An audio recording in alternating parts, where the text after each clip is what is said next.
السلام علیکم ورحمۃ اللہ وبرکاتہ۔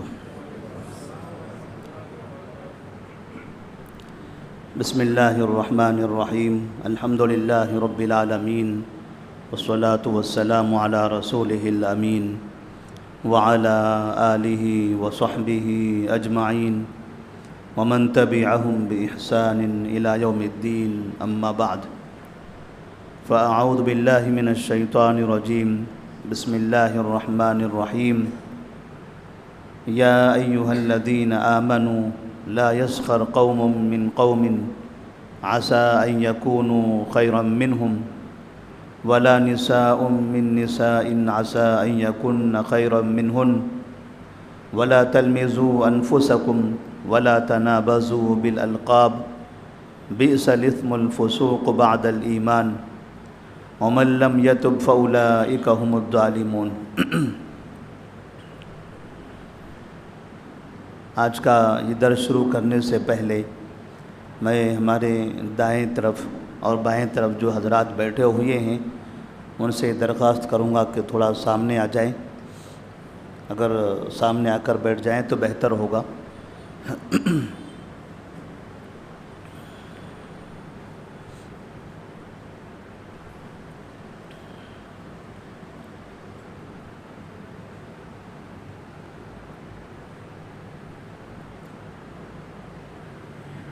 آج کا موضوع ہے اہانت رسول صلی اللہ علیہ وسلم اور ہمارا موقف۔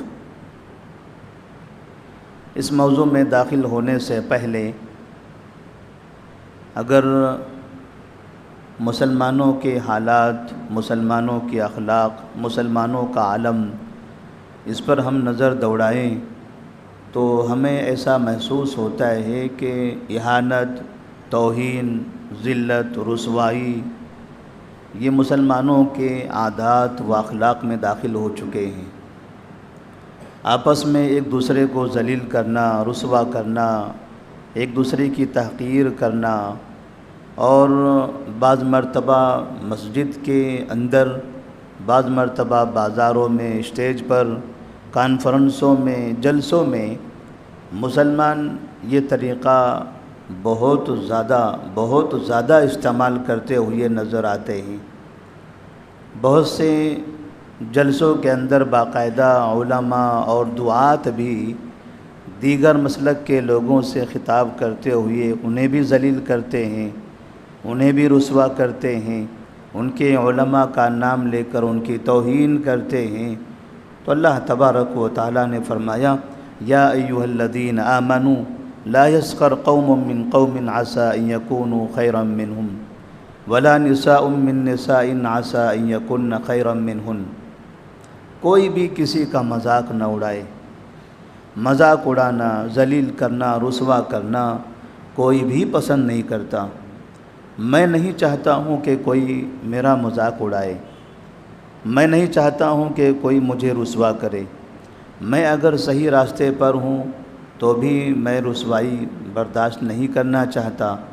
میں اگر غلطی پر ہوں تب بھی کوئی مجھے میری غلطی دکھا کر، بتا کر مجھے رسوا کرے، میں وہ بھی برداشت نہیں کرتا۔ کوئی میری اصلاح کرے مجھے منظور ہے، لیکن کوئی مجھے میری غلطی پر مجھے رسوا کرے، مجھے ذلیل کرے، یہ مجھے منظور نہیں ہے۔ جب ہم اس چیز کو منظور نہیں کرتے، ہم اسے قبول نہیں کرتے ہیں، تو ظاہر سی بات ہے بھلا ایک مسلمان یہ کیسے منظور کرے گا، کیسے قبول کرے گا کہ اس کے نبی سید المرسلین صلی اللہ علیہ وسلم کو رسوا کیا جائے اور ان کی توہین کی جائے۔ نبی کریم صلی اللہ علیہ وسلم کی توہین کا، آپ کی اہانت کا، آپ کا مذاق اڑانے کا جب بھی معاملہ پیش آتا ہے دنیا کے کسی بھی خطے میں، کسی بھی علاقے میں، تو ایسی صورت میں مسلمانوں کا جو رویہ، مسلمانوں کا جو موقف ہوتا ہے کہ مسلمان بہت زیادہ جذباتی ہو جاتے ہیں، اور جذبات میں اس کے رد عمل میں وہ کام کرتے ہیں جو نہیں کرنا چاہیے۔ جو کام کرنا چاہیے اس کام سے تو کوئی تعلق ہی نہیں ہوتا۔ جو کام نہیں کرنا چاہیے ایک برائی پر دوسری برائی کرنا یہ مناسب نہیں ہوتا ہے۔ جیسے ایک مثال اس کی، ایک مرتبہ مغرب کی نماز کا وقت تھا اور ہم مغرب کی نماز پڑھا رہے تھے۔ دوران نماز دائیں طرف سے کسی شخص کے جیب میں موبائل کی گھنٹی بجی۔ اب وہ شخص مکمل نماز میں موبائل کی گھنٹی نہیں بند کر سکا۔ ہو سکتا ہے شاید وہ یہ سمجھتا رہا ہوگا کہ جیب میں ہاتھ ڈالنا بند کرنا یہ حرکت ہوگی اور شاید یہ حرکت کرنے سے نماز باطل ہو جائے گی۔ بہت سے لوگوں کو اس کا علم نہیں ہے، تو اسی طرح سے گھنٹی بجتے رہی یہاں تک کہ نماز بھی ختم ہو گئی۔ جیسے نماز ختم ہو جاتی ہے تو ہمارے پیچھے پہلی صف میں ایک انتہائی نمازی شخص، ہمیشہ پابندی سے نماز پڑھنے والا شخص، امام کے پیچھے بیٹھنے والا شخص، اس نے سلام پھیرنے کے فوراً بعد ادھر دائیں طرف دیکھا۔ اب وہ کون تھا وہ نہیں پتہ ہے، لیکن ادھر سے آواز آ رہی تھی، اس سمت میں دیکھا اور بڑی بے ادبی سے بری زبان کا بلند آواز سے استعمال کرتے ہوئے اسی جگہ سے اس نے اس کو پھٹکارنا شروع کر دیا۔ پوری مسجد بھری ہوئی ہے، کتنے مصلیوں نے سلام پھیر لیا، کچھ لوگ ابھی بقیہ نمازیں مکمل کرنے کے لیے کھڑے ہوئے ہیں اور یہ شخص یہاں بیٹھ کر انہیں اس طرح سے سنا رہا ہے۔ تھوڑی دیر ہوئی، جب ان کی زبان بند ہوئی ہم نے مائک استعمال کیا۔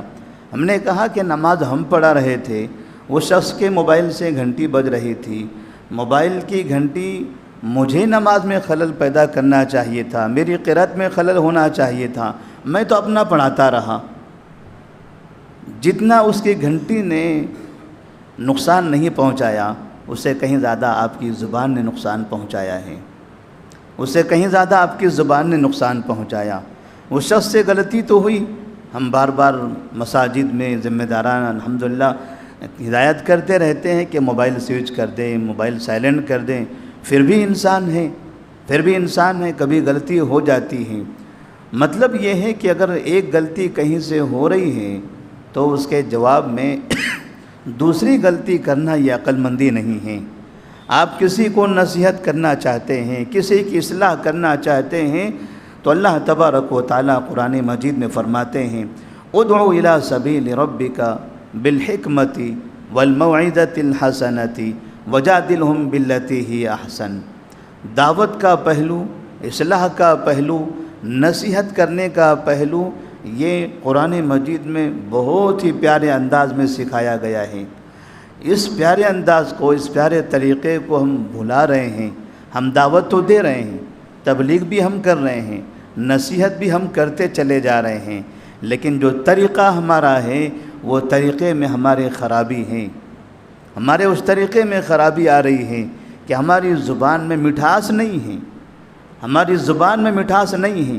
ہم کسی کا جواب دیتے ہیں، قرآن مجید کی آیت پڑھ کر اس کو برا کہتے ہیں، جواب دینے کے لیے قرآن کا استعمال کر رہے ہیں لیکن زبان کا غلط استعمال ہو رہا ہے۔ حدیث رسول سے اس کا رد کرتے چلے جا رہے ہیں، حدیث میں ایسا ہے اور تم نے ایسا کیا ہوا ہے۔ بات تو صحیح ہے کہ حدیث میں ایسا ہے، اس نے غلط کیا ہوا تھا، لیکن یہی بات آپ اچھے انداز میں بول سکتے تھے، یہی بات آپ پیارے انداز میں محبت والی زبان میں بھی بول سکتے تھے، تھوڑا نرم لہجے میں بھی آپ بول سکتے تھے۔ قرآن اور حدیث کے ذریعے جواب دینے کے لیے سخت زبان کا استعمال کرنا بھلا یہی کیا ضروری ہے؟ نبی کریم صلی اللہ علیہ وسلم کے بارے میں اللہ تبارک و تعالیٰ فرماتے ہیں وَإِنَّكَ لَعَلَىٰ خُلُقٍ عَظِيمٍ، وَإِنَّكَ لَعَلَىٰ خُلُقٍ عَظِيمٍ۔ آج ہمیں پریشانی ہوتی ہے، ہمیں تکلیف ہوتی ہے کہ نبی کریم صلی اللہ علیہ وسلم کا مذاق اڑایا جاتا ہے، کبھی قرآن کے بارے میں، کبھی اللہ کے بارے میں، کبھی دین اسلام کے بارے میں، کبھی داڑھی کے بارے میں، کبھی حجاب کے بارے میں۔ لوگ کوشش کرتے ہیں کہ مسلمانوں کو رسوا کیا جائے، مسلمانوں کو پریشان کیا جائے گا، لیکن یہ یاد رکھیے یہ بند ہونے والا مسئلہ نہیں ہے۔ ایسا نہیں کہ کوئی قانون اس چیز کو بند کر دے گا، دنیا کا کوئی قانون ہوگا، اقوام متحدہ بیٹھ کر اس پہ فیصلہ سنائیں گے اور یہ کام بند ہو جائے گا۔ ہمارے ملک میں یہ حکومت چلی جائے گی، دوسری حکومت آئے گی تب نہیں ہوگا، تیسری آئے گی تب نہیں ہوگا۔ ایسا کبھی نہیں ہونے والا، ہمیشہ ہوتا رہے گا، ہمیشہ ہوتا رہے گا، یہ ہمیشہ ہوتا رہے گا، اس وقت تک ہوتا رہے گا جب تک آپ توحید کی دعوت دیتے رہو گے۔ جس دن آپ توحید کی دعوت دینا بند کر دو گے، یہ سارے تماشے ختم ہو جائیں گے، یہ ساری باتیں ختم ہوتی چلی جائے گی، پھر آپ کو کہیں توہین کرنے والا نظر نہیں آئے گا، سب بھائی بھائی نظر آئیں گے، سب بھائی بھائی دکھائی دیں گے۔ ان کے تہوار میں وہ ناچ رہے ہیں، ان کے تہوار میں یہ کھا رہے ہیں، سب بھائی بھائی ہیں، کوئی کسی کی توہین کرتا ہوا آپ کو دکھائی نہیں دے گا۔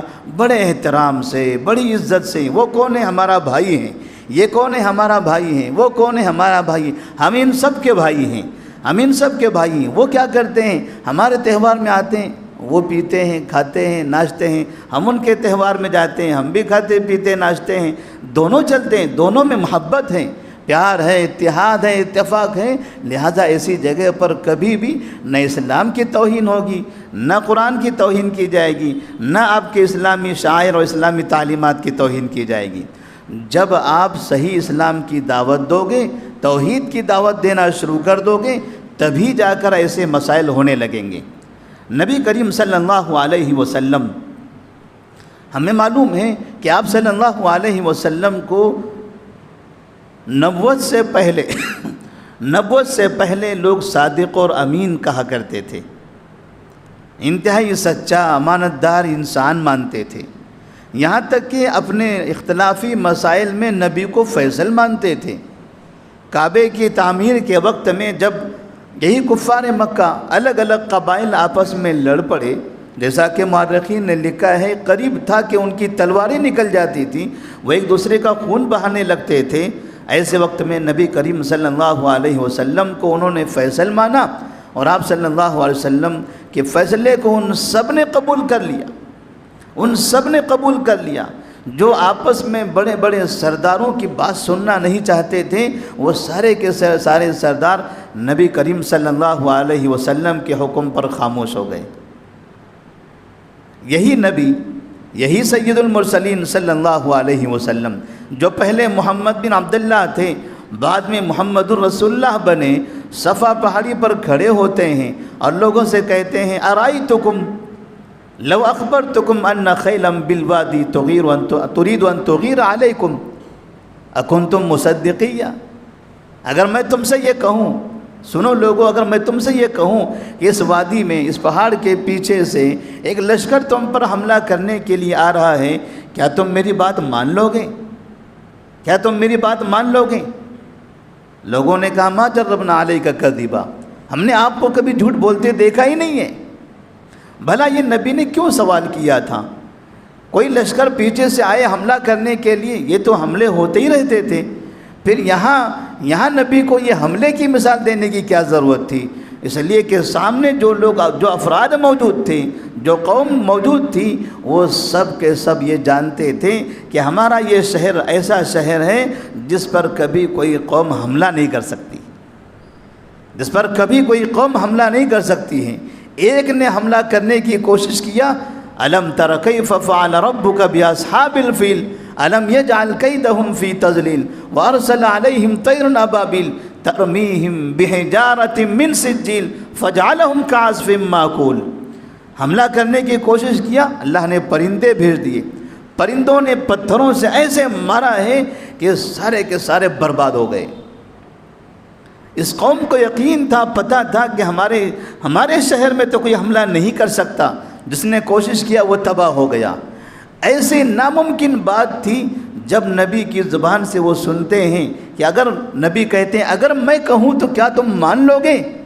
یہ ناممکن ہے، لیکن اگر میں نے کہہ دیا تو کیا ممکن مان لو گے؟ تب لوگوں نے کہا تھا بالکل یہ ناممکن ہے، لیکن آپ اگر کہہ رہے ہو تو یہ ممکن ہو سکتا ہے، ہم کبھی بھی نہیں کہہ سکتے کہ آپ غلط کہہ رہے ہو۔ ما جربنا علیک الا صدقا، ہم نے ہمیشہ آپ کو سچ بولتے ہوئے پایا ہے۔ یہاں تک بات تو بڑی اچھی لگی، نبی کریم صلی اللہ علیہ وسلم نے ایک بات بتائی جو ان کے لیے ناممکن تھی، انہوں نے اس کو ممکن مان لیا، کیونکہ نبی کہہ رہے تھے اور وہ جانتے تھے کہ نبی ہمیشہ سچ ہی بولتے ہیں، زندگی میں کبھی آپ نے غلط نہیں بولا ہے۔ لیکن جیسے ہی اسی جگہ کھڑے ہو کر تھوڑی ہی دیر میں آپ نے انہیں توحید کی دعوت دی، آخرت کی یاد دلائی، انی نذیر لکم بین یدی عذاب شدید، تو وہیں پر سب کے سب بکھر گئے، وہیں سب کے سب بکھر گئے۔ ابو لہب جو وہیں موجود تھا، اس نے کہا تبا لک لہذا جمعتنا یا محمد، اے محمد تمہارا برا ہو، تم نے ہمیں اسی لیے یہاں پر جمع کیا ہوا تھا۔ جب توحید کی دعوت اس نے سنی وہاں پلٹ گیا۔ ابھی تک جو نبی کو سچا مانتے تھے اور آپ کی ہر بات ماننے کے لیے تیار تھے، اب وہ توحید کی دعوت سننے کے بعد نبی کریم صلی اللہ علیہ وسلم کا انکار کرنے لگے، آپ کی توہین کرنے لگے، آپ کو رسوا کرنے لگے، آپ کو دھمکی دینے لگے، آپ کو برا جواب دے کر وہاں سے نکل گئے۔ مطلب یہ تھا کہ ایسا نہیں ہے کہ آپ اچھے اخلاق کا مظاہرہ کرو، اچھی زبان بولو تو لوگ شاید وہ بھی جواب میں اچھا کہیں گے، نہیں، جب آپ توحید کی دعوت دو گے، اسلام کی دعوت عام کرتے جاؤ گے، تو جو لوگ اسلام کو پسند نہیں کرتے ہیں، جن کے اندر شیطانیت ہے، انہیں تکلیف ہوگی اور وہ وقتاً فوقتاً نقصان پہنچاتے رہیں گے۔ تو ہم نے اپنی ہی زندگی میں کئی مرتبہ دیکھا، اس ملک میں کبھی کوئی آدمی اٹھتا ہے، کبھی عورت نکل جاتی ہے، کبھی کوئی سادھو کھڑا ہو جاتا ہے، کبھی کوئی اور، نہ جانے کس طرح سے، کبھی اخبارات کے ذریعے، کبھی ٹیلی ویژن کے ذریعے، کبھی کانفرنسوں میں، کبھی میڈیا کے ذریعے، جب جس کو سمجھ میں آتا ہے وہ برابر اپنا کام کر دیتا ہے۔ نبی کریم صلی اللہ علیہ وسلم جس وقت مکہ مکرمہ میں تھے، مکہ مکرمہ میں لوگوں نے نبی صلی اللہ علیہ وسلم کے بارے میں یہ مشہور کر رکھا تھا کہ آپ پاگل ہیں، مجنون ہیں۔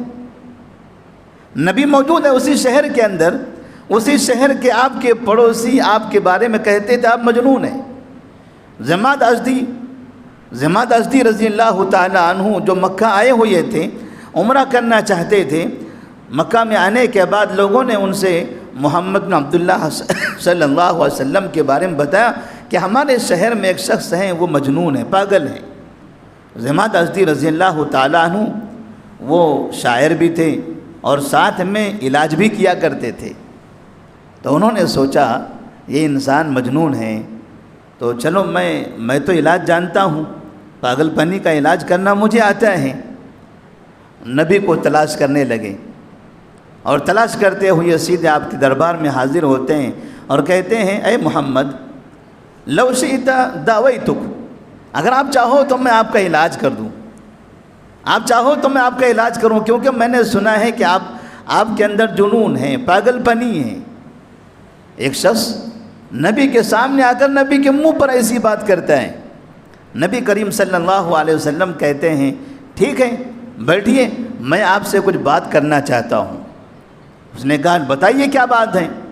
آپ فرماتے ہیں ان الحمدللہ نحمده ونستعینه ونستغفره ونعوذ باللہ من شرور انفسنا ومن سیئات اعمالنا من يهده الله فلا مضل له ومن يضلله فلا هادي له۔ آپ صلی اللہ علیہ وسلم یہ پڑھتے رہتے ہیں، وہ آدمی سنتا ہے۔ جب اما بات تک پہنچتے ہیں آپ خاموش ہو جاتے ہیں، وہ کہتا عید مرتن ثانیتن، دوبارہ پڑھو اس کو۔ پھر آپ کہتے ہیں نحمده ونستعینه ونستغفره ونعوذ باللہ من شرور انفسنا ومن سیئات اعمالنا۔ دوسری مرتبہ پڑھتے ہیں، وہ کہتا ہے اور ایک بار پڑھو، پھر پڑھو اس کو۔ تیسری مرتبہ آپ صلی اللہ علیہ وسلم اسے سناتے ہیں۔ بعد میں وہ شخص کہتا ہے یار اے محمد ابسط یدک ابایعک علی الاسلام، اپنا ہاتھ پھیلاؤ، میں آپ کے ہاتھ پر اسلام کی بیعت کر لیتا ہوں، اپنا ہاتھ پھیلاؤ، میں آپ کے ہاتھ پر اسلام کی بیعت کر لیتا ہوں۔ نبی کریم صلی اللہ علیہ وسلم کے بارے میں جب لوگوں نے اس طرح سے شہر کے اندر آپ کے جنون، آپ کے مجنونیت کے بارے میں ایسی حرکتیں کی، لوگ آئے تھے آپ سے معلوم کرنے کے لیے، آپ کا علاج کرنے کے لیے، لیکن جب اس شخص نے نبی کریم صلی اللہ علیہ وسلم کی باتیں سنی، انہیں سمجھ میں آیا کہ یہ وہ نہیں ہے جو لوگ کہہ رہے ہیں، یہ کلام تو بہت بہترین کلام ہے۔ نبی کریم صلی اللہ علیہ وسلم کے اس کلام سے متاثر ہوئے، اللہ تبارک و تعالیٰ کی اس میں جو تعریف تھی، ان الحمد للہ نحمدہ ونستعین میں جو اللہ کی تعریف ہے، اور نبی کے بارے میں جو ذکر کیا گیا ہے، اس سے وہ بڑا متاثر ہوا اور اسی جگہ پر وہ شخص مسلمان ہو گیا۔ ضماد ازدی رضی اللہ تعالیٰ عنہ نبی کے پاس آ کر اسلام قبول کر کے چلے جاتے ہیں۔ ایک واقعہ اس طرح سے ہے کہ لوگ آپ کے بارے میں ایسی افواہ پھیلاتے ہیں، اور جب آپ ان کو صحیح تعلیم دیتے ہیں، صحیح بات بتاتے ہیں، آپ نے اسے یہ نہیں کہا کہ تم پاگل، نہیں تم پاگل، تم پاگل نہیں، تمہارا باپ پاگل نہیں، تمہارا فلاں پاگل نہیں، تمہارا فلاں۔ یہ جو اس طرح کی باتیں ہوتی ہیں کہ کسی نے مجھے پاگل کیوں کہا، میں بھی اسے پاگل کہوں گا، میں اس کے باپ کو پاگل کہہ دوں، میں اس کے خاندان کو پاگل کہہ دوں۔ اینٹ کا جواب پتھر سے دینا ہمیں بھی آتا ہے، ہمارے بھی منہ میں زبان ہے۔ نبی نے ضماد ازدی رضی اللہ تعالیٰ عنہ کے شان میں ایک لفظ بھی استعمال نہیں کیا، کہا کہ آپ مجھے پاگل کہنا چاہتے ہو، آپ مجھے پاگل سمجھ کے علاج کرنا چاہتے ہو، آئیے آپ ہمارے ہمدرد نظر آتے ہو، بیٹھیے میں آپ کا علاج کرتا ہوں۔ آپ کیا علاج کرو گے ہمارا، ہم آپ کا علاج کر دیتے ہیں۔ ضماد ازدی رضی اللہ تعالیٰ عنہ کی زندگی بدل گئی۔ ایسے ہی ایک مرتبہ نبی کریم صلی اللہ علیہ وسلم کو مکے والوں نے دیکھا اسلام بہت پھیلتا چلا جا رہا ہے۔ اب دیکھیے جتنے توہین کے، بدنامی کے، برے القاب استعمال کرنے کے واقعات ہیں، ان سب کے پیچھے اسلام کی نشر و اشاعت ہے، ان سب کے پیچھے توحید کی دعوت کا پھیلنا ہے۔ آپ جب توحید کی دعوت دینا بند کر دو گے، شرک، بدعات، خرافات اس میں ملوث رہ جاؤ، دیکھو سب آپ سے گلے لگانا شروع کر دیں گے۔ آج ہندوستان میں ہم دیکھ بھی رہے ہیں، ہندوستان میں ایسے مناظر ہم کو نظر آتے ہیں، جو لوگ شرک میں، بدعات و خرافات میں مبتلا ہیں، ساری قومیں ان کو اپنا بھائی مانتی ہیں، وہ سب کو اپنا بھائی مانتے ہیں، وہ اور سب ان کو اپنا بھائی مانتے ہیں۔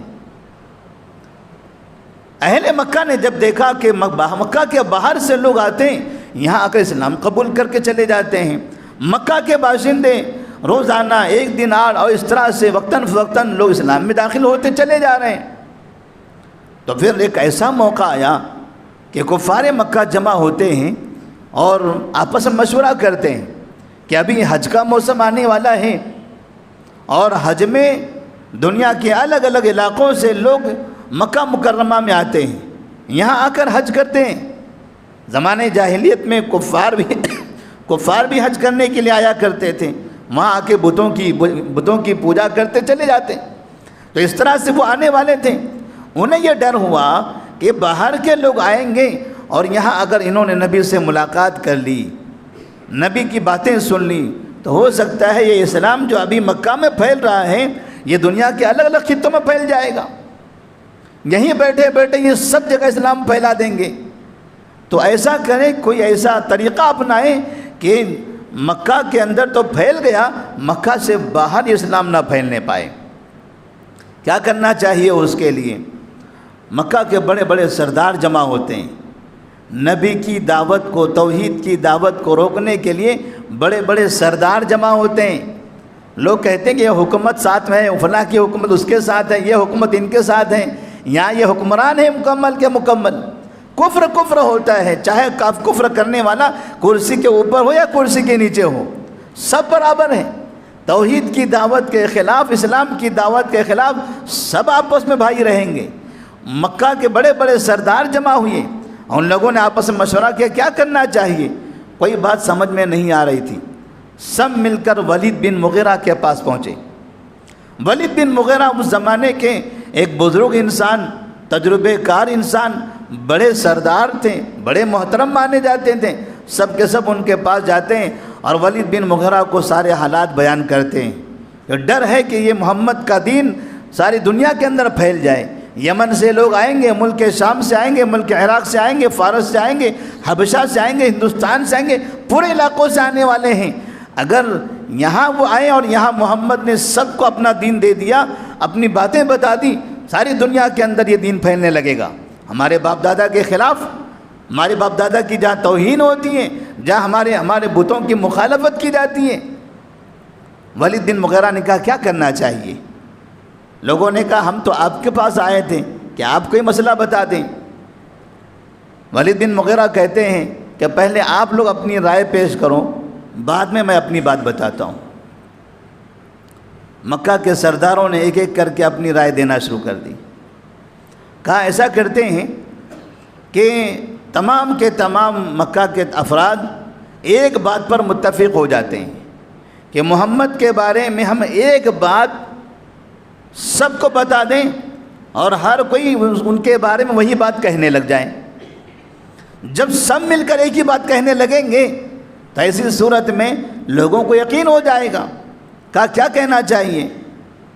تو کسی نے کہا کہ ان کے بارے میں یہ کہنا چاہیے کہ وہ مجنون ہیں، پاگل ہیں۔ ولید بن مغیرہ کہتے ہیں تو میں لگتا ہے وہ آدمی پاگل، ہم نے پاگلوں کو تو بہت دیکھا ہے، اس آدمی کی شکل دیکھو، صورت دیکھو، چال چلن دیکھو، زبان دیکھو، قسم خدا کی اس آدمی کے اندر ایسی کوئی چیز نظر نہیں آتی۔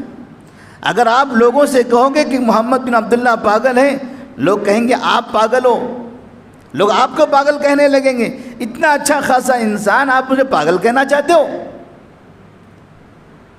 ولید بن مغیرہ نے کہا یہ رائے بہتر نہیں ہے، یہ داؤ الٹا پڑ جائے گا۔ کہا پھر کیا کرنا چاہیے؟ تو لوگوں نے کہا کہ انہیں کاہن کہیں گے۔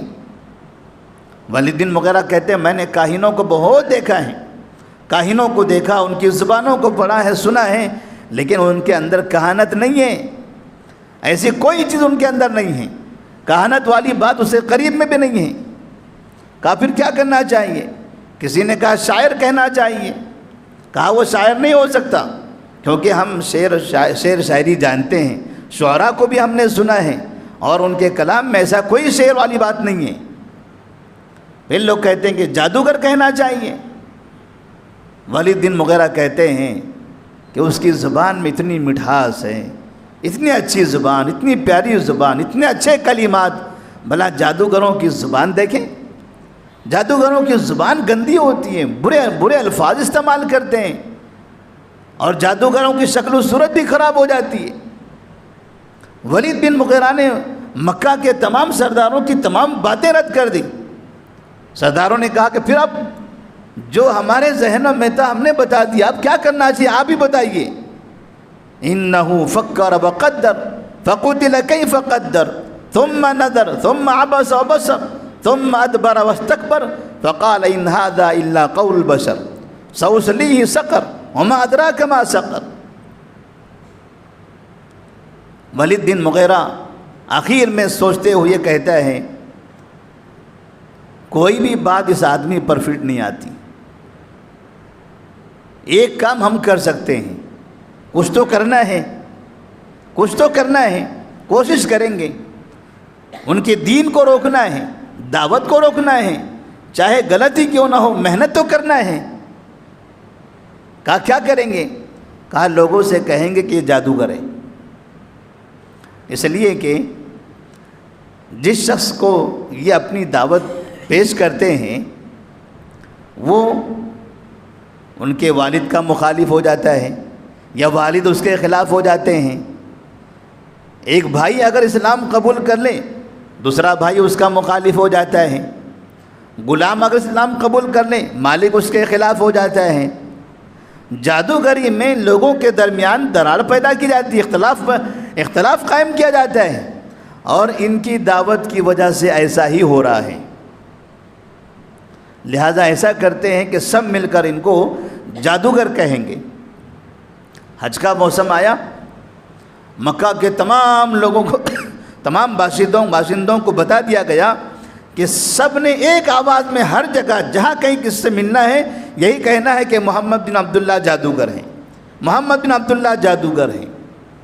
اور باقاعدہ کئی افراد کو مکہ کے شہر کے اطراف میں جو الگ الگ علاقوں سے آنے والے راستے تھے ان راستوں پر بٹھا دیا گیا کہ جتنے لوگ بھی مکہ میں آ رہے ہیں مکہ شہر میں آنے سے پہلے ان سے کہہ دو کہ وہ جادوگر ہیں۔ نئے نئے لوگ جنہوں نے نبی کا نام سنا بھی نہیں تھا، ہر ایک کو پکڑ پکڑ کر کہا جانا ہے ہمارے شہر میں ایک محمد نامی شخص ہیں وہ جادوگر ہیں، ہمارے شہر میں محمد نامی شخص ہیں وہ جادوگر ہیں، ہمارے شہر محمد نامی شخص ہیں وہ جادوگر ہیں۔ سب کے کانوں میں ایک ہی بات، تمام کے تمام لوگوں کو پتہ چل گیا کہ اس شہر کے اندر محمد بن نامی ایک آدمی ہیں. نبی کی تعریف، نبی کا پرچار ہو گیا، نبی کے بارے میں لوگ جاننے لگ گئے. بہت سے لوگوں نے سوچا کہ ٹھیک ہے جادوگر ہے، اسے قریب نہیں جانا چاہیے.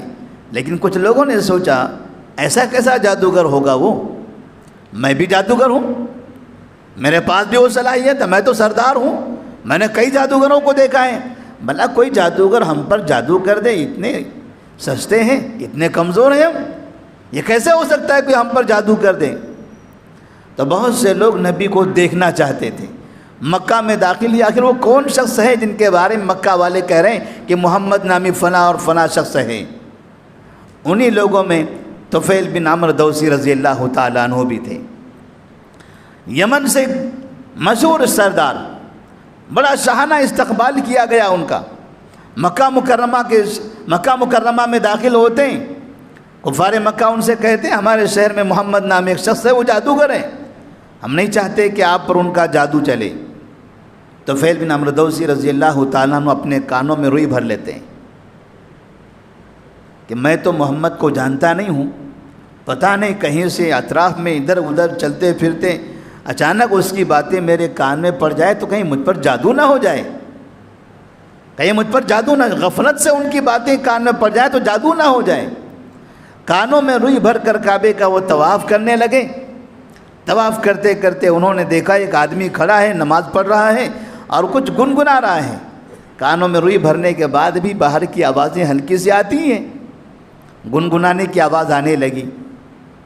سوچا آخر کیا پڑھتے ہوں گے، سن تو لیتا ہوں، یمن کا مشہور بڑا سردار ہوں، بھلا ایک آدمی کچھ پڑھے اور مجھ پر اس کا اثر ہو جائے، مجھ پر آسانی سے جادو ہو جائے، یہ کیسے ہو سکتا ہے؟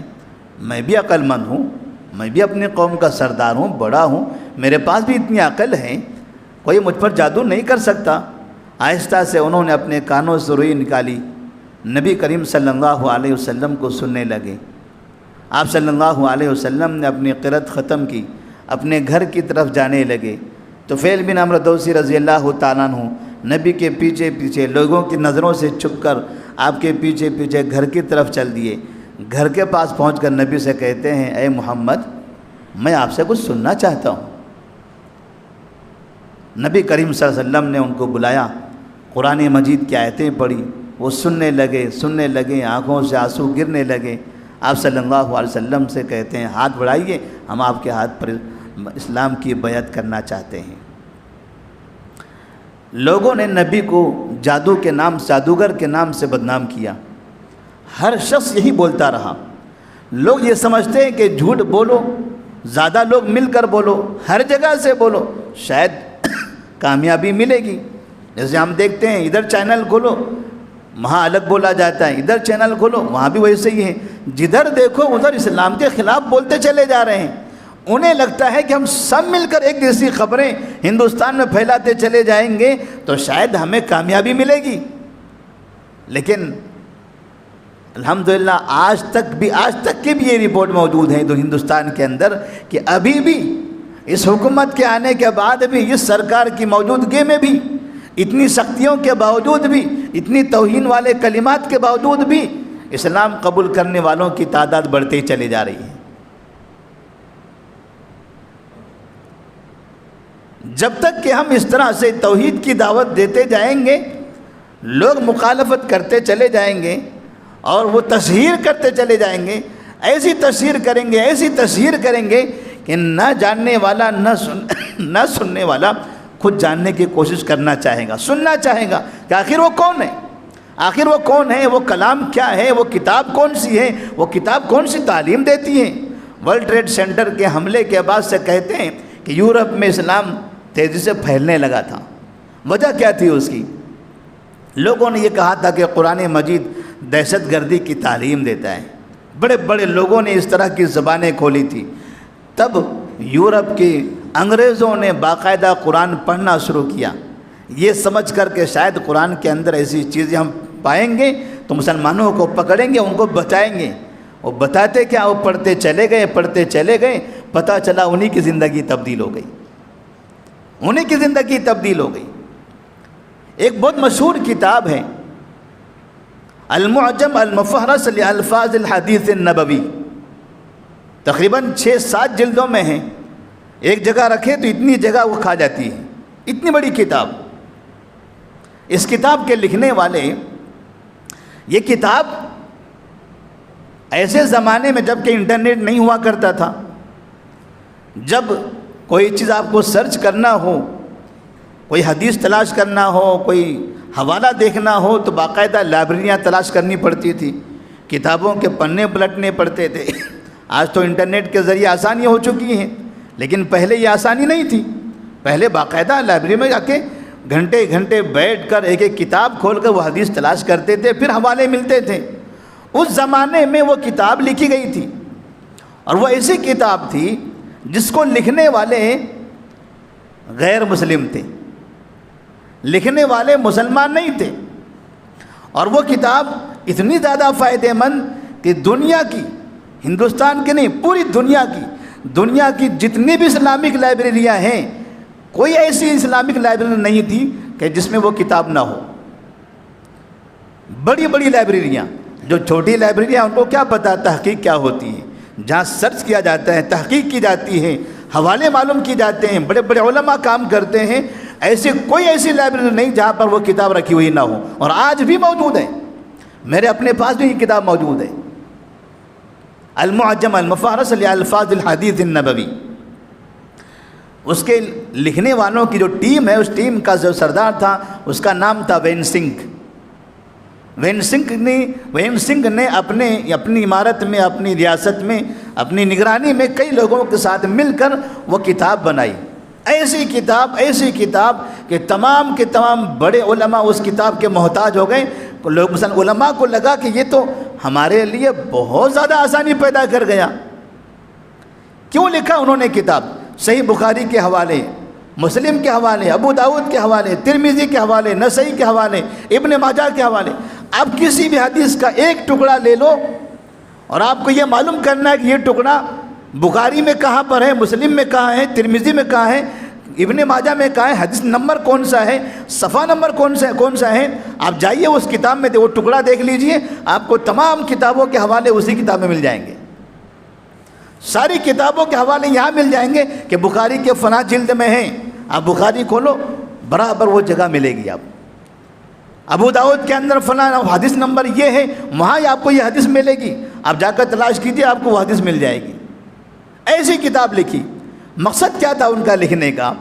مقصد یہ تھا کہ وہ چاہتے تھے کہ حدیثوں میں شک و شبہ پیدا کیا جائے، حدیثوں پر اعتراض کیا جائے۔ تمام حدیثیں پڑھیں۔ اب ظاہر سے بات ہے، اتنی کتابیں پڑھنی ہیں تو ایک وقت میں ساری چیزیں یاد تو نہیں رہتی ہیں، تو آدمی اختصار شارٹ کٹ میں لکھ کر رکھتا ہے تاکہ کبھی بھی ضرورت پڑے تو وہاں پر پہنچا جا سکے، آسانی ہو۔ اس کے لیے انہوں نے وہ کتاب لکھی، نہ شک پیدا کر سکے، نہ شبہ پیدا کر سکے، نہ اعتراض کر سکے، کام انہوں نے دین کا کر دیا۔ اتنا بڑا کام کیا کہ باقاعدہ ہماری اسلامک لائبریریوں کی وہ کتاب زینت بن گئی۔ لوگ کبھی اسلام کے خلاف کوشش کرتے ہیں، بولتے ہیں، اسلام کے خلاف بد زبانی کا استعمال کرتے ہیں، اسلام کے خلاف اپنی بری حرکتوں کا اظہار کرتے ہیں، لیکن اللہ تبارک و تعالیٰ نے تو قرآن مجید میں اس بات کا اعلان کر دیا ہے، لِيُظْهِرَهُ عَلَى الدِّينِ كُلِّهِ، یہ جو دین ہے تمام ادیان پر اس کو غالب آنا ہے، اس کو تمام ادیان پر غالب آنا ہے۔ لہذا کبھی ایسا نہیں ہو سکتا کہ دوسرا دین اس پر غالب آ جائے، لیکن یہ ہمیشہ ہوگا کہ دوسرے دین والے اس پر غالب آنے کی کوشش کرتے رہیں گے، وہ برابر کوشش کرتے رہیں گے۔ نبی کریم صلی اللہ علیہ وسلم جس طرح سے آپ کو بدنام کرنے کی کوشش کی، تو طفیل بن عمرو دوسی رضی اللہ تعالیٰ عنہ مسلمان ہو گئے۔ ایسے ہی ایک مرتبہ کفار مکہ نبی کے چچا ابو طالب کے پاس آتے ہیں اور کہتے ہیں، ابو طالب آپ کے بھتیجے سے ہم تنگ آ گئے ہیں، آپ کا بھتیجا توحید کی دعوت دیتا ہے، ہم نے کئی سال سے باپ دادا کے زمانے سے اتنے بت جمع کر کے رکھے ہیں، کعبے کے اندر بت، صفا پہاڑی پر، مروہ پہاڑی پر، مینا میں، عرفات میں، گھروں میں، جگہ جگہ بت۔ یہ محمد بن عبداللہ آپ کا بھتیجا ان تمام بتوں کی مخالفت کرتا ہے، یہ کئی سالوں کی محنت پر پانی پھر رہا ہے، بھلا ہم کیسے ہو سکتا ہے کہ اپنے بتوں کو چھوڑ دیں؟ ہماری ایک رائے ہے۔ کہا کیا رائے ہے؟ ہمیں ایسا لگتا ہے کہ آپ بڑھاپے میں نوجوان بھتیجے کے سہارے کے محتاج ہو، آپ کو ان سے بڑی محبت ہے۔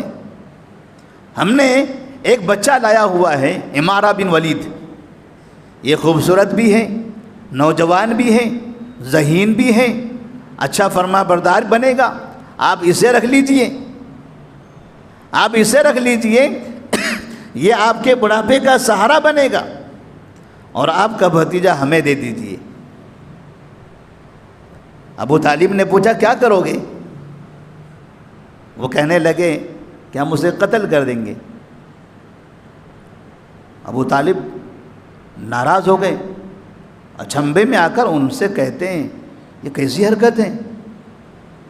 بھلا تمہارا بچہ مجھے دو تاکہ میں اسے کھلاؤں پلاؤں بڑا کروں، میں اس کی نگرانی کروں، اور میرا بچہ میں تمہیں دوں تاکہ وہ اسے لے جا کر تم قتل کر دو؟ یہ کہاں کا انصاف ہو سکتا ہے؟ آئندہ سے ایسی بات ہم سے نہ کرنا۔ ابو طالب نے ان کو سمجھا کر وہاں سے واپس کر دیا۔ نبی کریم صلی اللہ علیہ وسلم کے ہوتے ہوئے باقاعدہ لوگ آپ کو قتل کرنا چاہتے تھے، اور اس طرح سے مفاہمت کے ذریعے لین دین کر کے قتل کرنا چاہتے تھے۔ مطلب یہ تھا کہ آپ اگر توحید کی دعوت دینا بند کر دو گے تو ہم آپ کے ساتھ ایسا نہیں کریں گے، لیکن آپ توحید کی دعوت دیتے رہو گے تو ایسی صورت میں پھر ہم کسی بھی حد تک جا سکتے ہیں۔ جب نبی کے ساتھ کسی بھی حد تک جانے کے لیے کافر تیار ہیں، تیار تھے، تو کیا آج مسلمانوں کے ساتھ تیار نہیں ہیں؟ جب نبی کے ساتھ نبی کے ہوتے ہوئے نبی اپنے جسمانی طور پر وہاں موجود تھے، ابوبکر موجود ہیں، عمر موجود ہیں، عثمان موجود ہیں، علی موجود ہیں، بڑے بڑے صحابہ موجود ہیں، ان سب کی موجودگی میں کفار مکہ نبی کے ساتھ کسی بھی حد تک جانے تیار تھے، تو کیا آج توحید کی دعوت دینے پر آج کے کفار مسلمانوں کے ساتھ ایسی حرکت نہیں کر سکتے؟ نبی کریم صلی اللہ علیہ وسلم کے چہرے پر کبھی انہوں نے تھوکا بھی تھا، کبھی انہوں نے گردن میں رسی ڈال کر آپ کو باندھ کر گھسیٹا بھی تھا، کبھی آپ نماز پڑھ رہے ہیں سجدے میں ہیں تو گندگی لا کر آپ کے بدن پر ڈالا بھی تھا، کئی مرتبہ آپ پر حملہ کیا، نبی بے ہوش تک ہو گئے تھے۔ ابوبکر صدیق رضی اللہ تعالیٰ عنہ نے ایک مرتبہ دیکھا کعبے کے سامنے لوگ بھیڑ لگائے ہوئے ہیں، درمیان میں ایک شخص ہے، سب اسے مار رہے ہیں، جس کو ہمارے پاس موب لنچنگ کا نام دیا جاتا ہے۔ ابوبکر صدیق کو پتہ چلا، دوڑتے ہوئے آئے اور سب کو ڈھکیل کر نبی کو بچا لیا اور کہنے لگے اتقتلون رجلا ان یقول ربی اللہ، کہ تم ایک آدمی کو اس لیے مارنا چاہتے ہو کہ وہ کہتا ہے ربی اللہ، میرا رب اللہ ہے، اللہ ہی میرا رب ہے، اللہ کے علاوہ کوئی میرا رب نہیں ہے، وہ میرا رب اللہ ہے، اللہ میرا رب ہے، یہ کہتا ہے، اس لیے تم ماننا چاہتے ہو۔ وجہ صاف تھی، صحابہ بھی سمجھتے تھے کہ اگر ہم نے یہ راستہ چھوڑ دیا تو پھر یہاں ہم سے کسی کو پریشانی نہیں ہوگی، کوئی ہماری مخالفت نہیں کرے گا۔ اور باقاعدہ ایک مرتبہ وہ آئے بھی اور انہوں نے کہا تھا ہلم فلنعبد ما تعبد وتعبد ما نعبد۔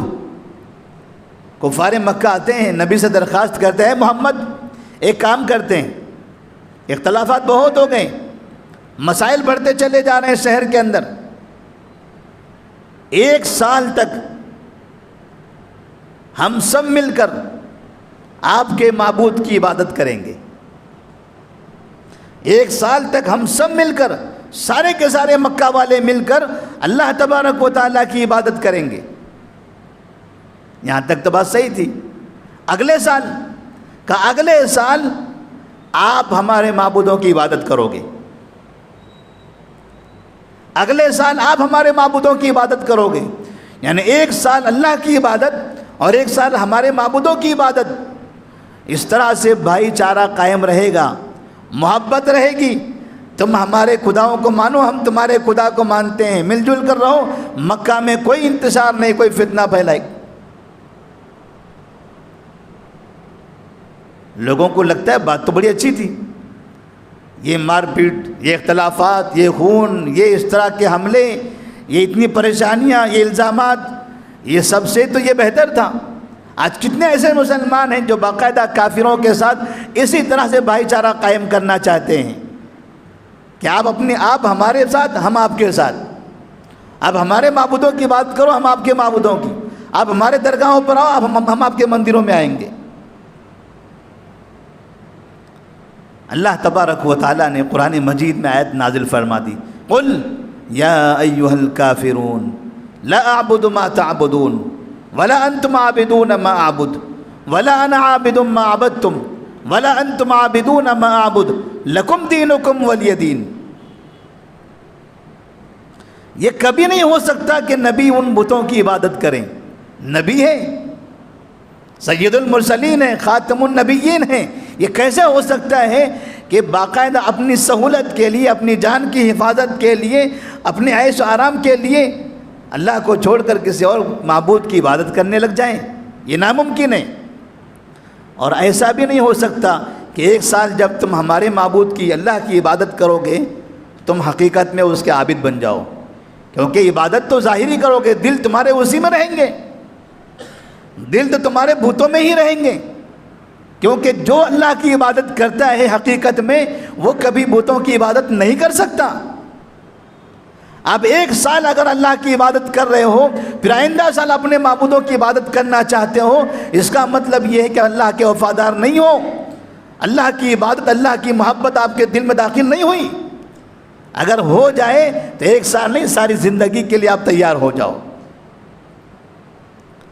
اللہ تبارک و تعالی نبی سے کہا کہ ان کو واپس کر دیجیے، یہ کبھی نہیں ہونے والا ہے۔ نبی کریم صلی اللہ علیہ وسلم کے ساتھ اس طرح کے کئی معاملات آئے، یہ تمام کے تمام واقعات ہندوستان میں ہم تمام مسلمانوں کے لیے باقاعدہ آئیڈیل ہیں۔ ہمیں کرنا کیا چاہیے؟ نبی کریم صلی اللہ علیہ وسلم نے جو کیا وہ ہمیں کرنا چاہیے۔ لوگ کہتے ہیں توہین رسالت کی سزا کیا ہے؟ قرآن کی توہین کرنے والے کی سزا کیا ہے؟ اللہ کی توہین کرنے والے کی سزا کیا ہے؟ کوئی کہتا ہے قتل ہے، کوئی کہتا ہے اس کو جلا دیا جائے، کوئی کہتا ہے اسے ہمارے حوالے کر دو، ہم دیکھ لیتے ہیں۔ بڑے بڑے بہادر آتے ہیں، معلوم پڑتا ہے مسلمانوں کے بڑے رہنما رہبر ہیں، ہمدرد ہیں، چوراہے پر کھڑے ہوتے ہیں، ہزاروں لوگوں کو جمع کرتے ہیں، کہتے ہیں فلاں کو ہمارے حوالے کر دو، ہم دیکھ لیں گے۔ کسی کو آپ کے حوالے کریں، آپ دیکھ لیں، اور آپ کے درمیان کا کوئی گنہگار ہو تو ان کو ان کے حوالے کر دیں۔ اگر کبھی مسلمان کوئی گناہ کرتا ہے تو کیا ان کو ان کے حوالے کر دیا جائے؟ یہ عدل بدل چلتا رہے ہندوستان کے اندر؟ کیا مسلمان غلطیاں نہیں کرتا؟ کیا ان مسلمانوں کو ان کے حوالے کر دیا جائے؟ لوگوں کو لگتا ہے یہ تو بڑا بہادر ہے، کسی عالم نے آج تک ایسا بیان نہیں دیا، ہمارے فلاں نے یہ بیان دیا۔ اتنی بڑی بہادری والی بات کوئی بھی نہیں کر سکتا۔ یہ بہادری نہیں، یہ بزدلی ہے۔ ایسی جگہ پر وہ باتیں کرنا جن باتوں کا کوئی فائدہ نہیں، جن باتوں کا کوئی فائدہ نہیں، ایسی باتیں کر کے اپنی منہ کی ہوا نکال کے اپنے گھروں کو چلے جانا ہے، یہ بزدلی کی باتیں ہیں۔ آپ کو کام وہ کرنا ہے جو آپ کر سکتے ہو، میدان میں جو کام ہو سکتا ہے وہ کام کر کے دکھاؤ۔ یہ بیان بازیاں یہ بہت ہو گئی ہماری طرف سے، صرف بیان بازیوں میں ہیں۔ ایک مرتبہ کی بات ہے، حیدرآباد کے بارکس کے علاقے میں ایک بڑا جلسہ تھا، جس وقت برما کے اندر مسلمانوں پر بڑا ظلم ہو رہا تھا، وہاں کے لوگ بھاگتے ہوئے آ رہے تھے، تو کانفرنس تھی۔ کانفرنس اس بات پر تھی کہ یہ برما کے لوگوں کی مدد کیسے کرنا چاہیے، تو اس میں ہمیں بھی دعوت تھی، ہم بھی پہنچے ہوئے تھے۔ ہم سے ایک یا دو مقرر پہلے ایک بزرگ انسان تھے، وہ تقریر کر رہے ہیں، اٹھو مسلمانوں، اٹھو مسلمانوں، برما کے مسلمانوں پر ظلم ہو رہا ہے، اٹھو۔ بڑے جذبات میں، بڑے جوش میں انہوں نے بہت سی باتیں کہہ دی۔ بیچارے کے پیروں میں زخم تھا وہ بیٹھ کے تقریر کر رہے تھے۔ انہوں نے تو اس طرح سے جذبات میں لایا مسلمانوں کو، جو وہاں لوگ موجود تھے، اطراف میں پولیس کھڑی ہوئی ہے نگرانی کرنے کے لیے۔ ہماری باری آئی، ہم نے کہا کہ بات تو ماشاءاللہ بڑی اچھی کہی، اٹھو مسلمانوں، لیکن میں نے کسی کو نہیں دیکھا اٹھتے ہوئے۔ اگر یہاں کوئی اٹھتا ہے اور یہ کہتا ہے چلیے آپ نے مجھے اٹھنے کے لیے کہا ہے میں اٹھ جاتا ہوں، بولیے کیا کرنا ہے؟ اٹھو مسلمانوں وہاں ظلم ہو رہا ہے، ٹھیک ہے میں اٹھتا ہوں۔ اٹھ گیا میں، بولیے صاحب اب کیا کرنا ہے میرے کو؟ ہوم ورک دیجیے، اب ہم کو ہمیں کام دیجیے، کیا کرنا ہے؟ کچھ بھی نہیں کرنا ہے، تقریر ختم ہو جائے گی، بریانی کھانا ہے باہر جا کے، کچھ نہیں کرنا ہے۔ یہ جو اس طرح کی باتیں ہیں، مسئلہ وہاں ہے۔ آپ یہاں کے مسلمانوں سے کہہ رہے ہیں اٹھو مسلمانوں، کیا مطلب ہے اس کا؟ یہاں اطراف میں پولیس موجود ہے، کیا کر سکتے ہو آپ؟ آپ وہ کام بتائیے جو آپ حقیقت میں زمین پر کر سکتے ہو۔ وہاں سے پریشان ہو کر یہاں آئے ہوئے ہیں، اب ان کا مستقبل کیا ہے؟ ان کو یہاں کیسے رکھا جائے؟ ہماری حکومت نے ان کو پناہ دینے کے لیے اجازت دے دی ہے، لہذا یہ کیسے رہیں گے؟ یہ اپنا دین کیسے محفوظ کریں گے؟ یہ کیسے امن سے رہ سکتے ہیں؟ یہ اپنی نئی زندگی کی شروعات کیسے کر سکتے ہیں؟ ان کی عورتیں، ان کی بچیاں یہاں کیسے محفوظ رہ سکتی ہیں؟ اس کا انتظام کرنا ہے آپ کو۔ اٹھو، اٹھ کر کرنا کیا ہے؟ اس طرح کی جذباتی باتیں ہم کرتے ہیں، ہم کو لگتا ہے بہت مزہ آیا، فلاں نے بہت مست بولا، فلاں نے دلی والے کو دھمکی دے دیا، بیٹا کہاں ہے نالے کے اوپر، دھمکی کس کو دے رہا ہے؟ دلی والے کو، فائدہ اس کا۔ جب آپ سے کہا جائے فجر کی نماز کے لیے آؤ، پتہ چلا فجر کی نماز غائب۔ ایمانداری کی بات کرو، معاملے کی بات کرو، اس میں فیل، لیکن دھمکی دینے کے لیے وہاں تک کے باتیں پہنچانا چاہتے ہیں، ایسی باتیں کرتے ہیں جس کا کوئی فائدہ نہیں، سوائے مسائل بھڑکنے کے، سوائے قوم کے لوگوں کا دماغ خراب ہونے کے کوئی فائدہ نہیں ہوتا۔ نبی کریم صلی اللہ علیہ وسلم کو اس بات کا احساس تھا۔ اللہ تبارک و تعالیٰ نے فرمایا وَلَقَدْ نَعْلَمُ أَنَّكَ يَضِيقُ صَدْرُكَ بِمَا يَقُولُونَ، اے محمد صلی اللہ علیہ وسلم، یہ لوگ جو باتیں کرتے ہیں آپ کے خلاف، ہمیں معلوم ہے اس سے آپ کو تکلیف ہوتی ہے۔ اللہ تبارک و تعالیٰ کہتے ہیں وَلَقَدْ نَعْلَمُ أَنَّكَ يَضِيقُ صَدْرُكَ بِمَا يَقُولُونَ، اے محمد صلی اللہ علیہ وسلم، یہ کفار مکہ آپ کے بارے میں جو باتیں کرتے ہیں نا کہ آپ کاہن ہیں، نجومی ہیں، مجنون ہیں، جادوگر ہیں، فلاں ہیں، آپ کو تکلیف ہوتی ہے اس سے۔ فَسَبِّحْ بِحَمْدِ رَبِّكَ وَكُن مِّنَ السَّاجِدِينَ، کرنا کیا ہے آپ کو؟ اپنے رب کی تسبیح بیان کرتے رہو، وَكُن مِّنَ السَّاجِدِينَ، سجدہ کرنے والوں میں سے ہو جاؤ، رب کی بڑائی بیان کرتے رہو، آپ کا جو مشن ہے وہ مشن پہ چلتے رہو۔ نبی کریم صلی اللہ علیہ وسلم نے جب دیکھا تھا مکہ مکرمہ کے اندر ابو جہل اور عمر بن خطاب جیسے دو انسان مسلمانوں پر بڑا ظلم کرتے تھے، نبی کی توہین کرتے تھے، نبی کی مخالفت کرتے تھے، اسلام قبول کرنے والوں کو مارتے تھے، نبی کریم صلی اللہ علیہ وسلم نے کیا کیا؟ رات کی تاریکی میں اٹھ کر اللہ تبارک و تعالیٰ کے دربار میں ہاتھ اٹھایا، اے اللہ میری قوم مجبور ہے، بڑی مظلوم ہے، بہت ظلم ہوتا ہے ان کے اوپر، ظلم کرنے والے دو بڑے لوگ ہیں، بڑا خطرناک، بڑے رعبدار لوگ ہیں، اے اللہ ان رعبدار لوگوں میں سے کسی ایک کو مسلمان بنا دے۔ اللہم اعز الاسلام بحب الرجلین الیک، اللہم اعز الاسلام بحب الرجلین الیک، بأبی جہل بن ہشام اور عمر بن الخطاب، اے اللہ ان دونوں میں سے کسی ایک کو جو تیرے نزدیک زیادہ محبوب ہو اسے مسلمان بنا دے، اسلام کو تقویت عطا فرما۔ نبی صلی اللہ علیہ وسلم رات کی تاریکی میں دعا فرماتے ہیں، صبح عمر فاروق رضی اللہ تعالیٰ عنہ ننگی تلوار لے کر نبی کا قتل کرنے کے لیے نکلتے ہیں اور جا کر نبی کے دربار میں حاضر ہو کر کہتے ہیں اشہد ان لا الہ الا اللہ۔ دعا کی تاثیر، نبی صلی اللہ علیہ وسلم نے ایسے ماحول میں دعا کا اہتمام کیا۔ آپ بہت پریشان ہو، بہت تکلیف میں ہو، اس تکلیف میں رب کے سامنے ہاتھ اٹھا کر دعا مانگ کر دو۔ دیکھو ظلم کرنے والے کی بربادی کے لیے ہم بہت روتے ہیں، لیکن ظلم کرنے والے کے لیے دعا کر کے تو دیکھ لو، اے اللہ وہ ظالم ہے، وہ تکلیف دے رہا ہے، اللہ تو اسے ہدایت دے دے، اے اللہ تو اسے ہدایت دے دے۔ کیا آج ہماری ذمہ داری نہیں ہے اس ملک میں 20 اور 80% کا جو موازنہ بتایا جاتا ہے کہ اگر یہ 80% میں سے اور 50%، 30%، 40% اگر یہ ہماری محنت سے، ہماری دعاؤں سے اسلام قبول کر لیتے ہیں، صحیح راستے پر آ جاتے ہیں، اپنی زندگی بنا لیتے ہیں، اپنی آخرت سنوار لیتے ہیں، تو کیا یہ ہماری کامیابی کے لیے ضامن نہیں ہوگا؟ کیا یہ ہماری آخرت میں جنت کی ضمانت نہیں دے گا؟ ایسے لوگوں کے لیے ہمیں دعا کرنا چاہیے۔ نبی صلی اللہ علیہ وسلم نے ابو جہل کا نام لے کر بھی دعا فرمائی ہے۔ جس شخص کو دنیا کا سب سے بڑا ظالم کہا جاتا ہے، جب بھی نبی کی سیرت لکھی جاتی ہے سب سے بڑے ظالمین میں ابو جہل کا نام آتا ہے۔ نبی نے اس کا نام لے کر دعا فرمائی تھی۔ نبی صلی اللہ علیہ وسلم فرماتے ہیں اللہم اہدی قومی فإنہم لا یعلمون۔ ہم دعائیں کریں، دعائیں کرنے کا خود کو عادی بنائیں، دعائیں کرنے کا عادی بنائیں۔ ہم دین پر عمل کرتے نہیں ہیں، نمازوں کی پابندی کرتے نہیں ہیں، مال میں حلال و حرام میں فرق نہیں کرتے، مسجد میں آتے ہیں اور کافروں کے خلاف بد دعا کرتے ہیں، نمازیں پابندی سے پڑھتے نہیں، حلال و حرام میں تمیز کرتے نہیں، لوگوں کے ساتھ تعلقات ہمارے اچھے نہیں ہیں، ہم اپنے گھر والوں کے ساتھ اچھے نہیں ہیں، اپنی زندگی میں ایماندار نہیں ہیں، مسجد میں آتے ہیں اور کافروں کے خلاف بد دعائیں کرتے ہیں۔ کیسے بد دعائیں قبول ہوگی؟ یہ بد دعائیں قبول کیسے ہوگی؟ آپ کی زبان میں تاثیر کہاں ہے؟ آپ کے اخلاق، آپ کا کردار، آپ کی عبادتیں، آپ کی حلال و حرام کا فرق کہاں ہے؟ یہ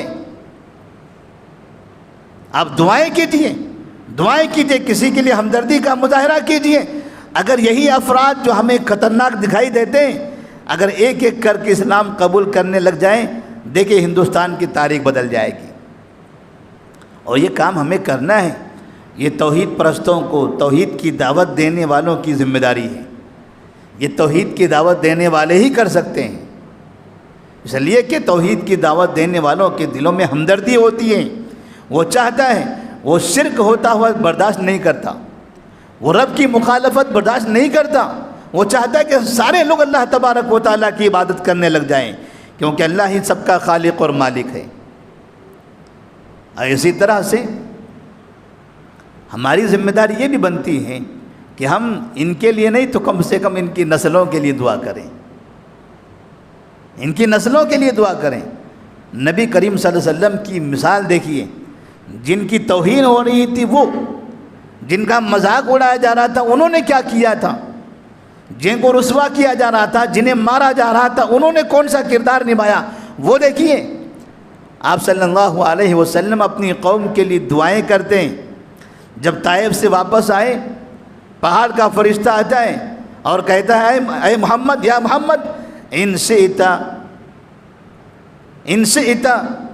اطبق علیہم الاخشبین، اگر آپ چاہو تو اس قوم کو 2 پہاڑوں کے درمیان پیس کر رکھ دیں گے، اگر آپ چاہو تو ہم ایسا کر دیں گے۔ نبی نے فرمایا نہیں، ارجو ان یخرج اللہ من اصلابہم من یعبد اللہ وحدہ لا یشرک بہ شیئا۔ مجھے امید ہے کہ اللہ تبارک و تعالیٰ ان کی نسلوں میں ایسے لوگوں کو پیدا کرے گا جو ایک اللہ کی عبادت کریں گے اور کہ اس کے ساتھ کسی کو شریک نہیں کریں گے۔ چند سالوں کے بعد ہم دیکھتے ہیں ابو جہل جو اسلام کا سب سے بڑا دشمن، ان کے بیٹے اکرمہ صحابی ہیں رضی اللہ تعالیٰ عنہ۔ ابو لہب نے کہا تھا تبت یتبا لک لہذا جمعتنا یا محمد، جن کے بارے میں سورہ تبت مکمل نازل ہوئی، اسی ابو لہب کا بیٹا عتبہ رضی اللہ تعالیٰ عنہ۔ ابو سفیان جنگ بدر، جنگ احد، جنگ خندق، تمام بڑی جنگوں کا ذمہ دار ابو سفیان رضی اللہ تعالیٰ عنہ پورے خاندان کے ساتھ مسلمان ہو جاتے ہیں۔ ولید بن مغیرہ جس کے دربار میں کفار کے تمام سردار جمع ہوئے تھے اور سب نے مل کر کہا تھا کہ محمد جادوگر ہے، جادوگر کے نام سے معروف ان کو بدنام کر دیا جائے۔ ولید بن مغیرہ کا بیٹا خالد بن ولید سیف اللہ بن گئے۔ نبی نے دعا فرمائی، نبی نے دعا فرمائی، وہ مرد تباہ ہو جاتے، یہ خالد بن ولید کہاں سے آتے؟ وہ بڑے تباہ ہو جاتے، یہ اکرمہ بن ابو جہل کہاں سے آتے؟ ابو لہب تباہ ہو جاتے، وہ تباہ بن ابو لہب کہاں سے آتے؟ نبی نے کہا ارجو ان یخرج اللہ من اصلابہم من یعبد اللہ وحدہ لا یشرک بہ شیئا۔ دنیا میں کافر تو ہوں گے، کافر ختم نہیں ہوں گے، اور کبھی یہ نہ سمجھنا کہ ہماری بددعائیں اثر کر جائے گی، سارے کے سارے کافر ختم ہو جائیں گے۔ ہم تو ایک ایک ملک کو تباہ کرنے کی بددعا کرتے ہیں۔ یہ کیسے ہو سکتا ہے؟ کیسے ہو سکتا ہے کہ فلاں ملک تباہ ہو جائے، فلاں ملک چلا جائے، فلاں ملک تباہ ہو جائے، ظالم تباہ ہو جائے؟ اگر ہم ظالم تباہ ہو جائے کہیں گے تو کہیں ایسا نہ ہو کہ ہم ہی تباہ ہو جائیں، کیونکہ ظلم کرنے والے ہم بھی تو ہیں۔ جب ہم کہتے ہیں اللہ تو ظالموں کو تباہ کر دے، ظالموں کو تباہ کر دے، ظالموں کو تباہ کر دے، میں نے اپنے آپ پر ظلم کیا ہوا ہے، میں اپنے گھر والوں پر ظلم کر رہا ہوں، میں اپنی قوم پر ظلم کر رہا ہوں، میں خود بھی تو ظلم کرنے والا ہوں۔ کتنے مسلمان ظالم ہیں آج؟ مسلمانوں پر ظلم کرتے ہیں، پھر سارے کے سارے مسلمان تباہ ہو جائیں گے۔ ہدایت کی دعا کریں، اہدنا الصراط المستقیم صراط الذین انعمت علیہم غیر المغضوب علیہم ولا الضالین۔ نبی کریم صلی اللہ علیہ وسلم کا یہ طریقہ تھا، اچھے اخلاق کا مظاہرہ، دین اسلام کی نشر و اشاعت میں اور آگے بڑھنا۔ اس طرح کے واقعات مسلمانوں کو جھنجھوڑتے ہیں، مسلمانوں کو اور جگاتے ہیں کہ نبی کی توہین ہو رہی ہے، چلیے نبی کی سیرت پڑھیے، نبی کی سیرت سنائیے، لوگوں کو لگائیے، یوٹیوب پر چلائیے، ٹیلی ویژن پر چلائیے، اخبارات میں لکھیے نبی کون تھے، نبی کی زندگی کیسی تھی، نبی کھاتے کیسے تھے، بیٹھتے کیسے تھے، چلتے کیسے تھے، نبی کا کافروں کے ساتھ تعلقات کیسے تھا، نبی یہودیوں سے کیسے ملتے تھے، بازار میں کیسے جاتے تھے، نبی کے جنگوں کے حالات کیا تھے، وہ لکھیے، اب بتائیے لوگوں کو۔ یہ ایسے واقعات باقاعدہ اسلامی تعلیم کی نشر و اشاعت میں اور زیادہ معاون اور مددگار ہوتے ہیں۔ اللہ سے دعا کریں کہ اللہ تبارک و تعالی ہم تمام کو دین اسلام کو صحیح طرح سمجھنے کی توفیق عطا فرمائے، نبی کریم صلی اللہ علیہ وسلم کی سیرت کو پڑھنے کی توفیق عطا فرمائے، اور جو دوسری قومیں نبی کی توہین کرتی ہیں، نبی کی اہانت میں ملوث ہیں، اللہ تبارک و تعالی ان سب کو نبی کی سیرت پڑھنے کی توفیق دے، ان سب کو ہدایت دے۔ والسلام علیکم ورحمۃ اللہ وبرکاتہ۔